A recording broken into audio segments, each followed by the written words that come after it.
It's October 29th. Today we read the account of what is commonly referred to as the Last Supper, because it is the last meal Jesus had with his disciples. But this label is woefully insufficient to describe what is actually taking place in this setting. Its importance is not in that it is the last meal Jesus had with his disciples.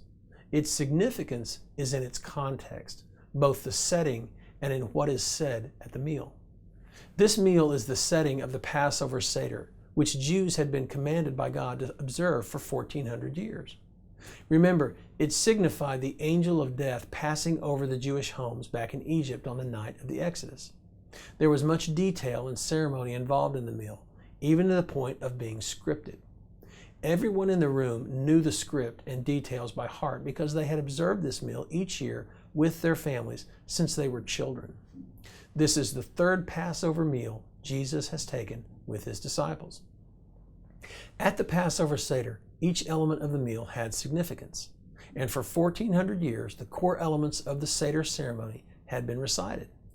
But this night, Jesus deviates from the script. Instead of reciting the known script, he pivots. "This is my body broken for you." And again, he deviates from the script, picked up the goblet and said, "This is my blood poured out for you." The disciples no doubt did a double take. In that room, Jesus, in these words, acknowledges that yes, indeed, he is the Messiah. But he also acknowledges that he is the Passover lamb. He announces that every Passover observation up to that time had been pointing toward his sacrifice that would be offered within the next few hours. Until that night, the Passover Seder was an event that, while remembering the original Passover event in Egypt, looked forward to a time when the Messiah would participate in the Seder. From that night on, the Passover Seder would look back in remembrance of this very night and his sacrifice that was about to be made. This is no mere Last Supper. This event is not just the culmination of his 3-year ministry. This night, he is telling his disciples that the Passover celebration that has been observed for 1400 years was and always has been about him. He is the Passover lamb. Some churches today rarely teach from the Old Testament. Some churches rarely explain that the Passover points to Jesus.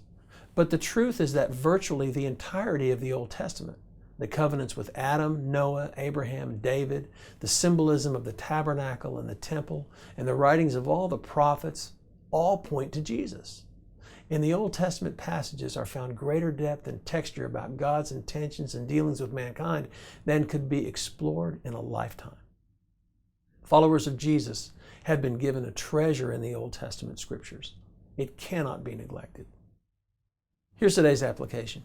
If you want deeper intimacy with God, if you want the life God intends for you, then you must explore the depths of God's revelation to us. Go deep into the Word, especially the Old Testament. Drink deep and explore how Jesus fulfills the requirements of the law, the Mosaic covenant. It will change you forever. Now here's today's prayer.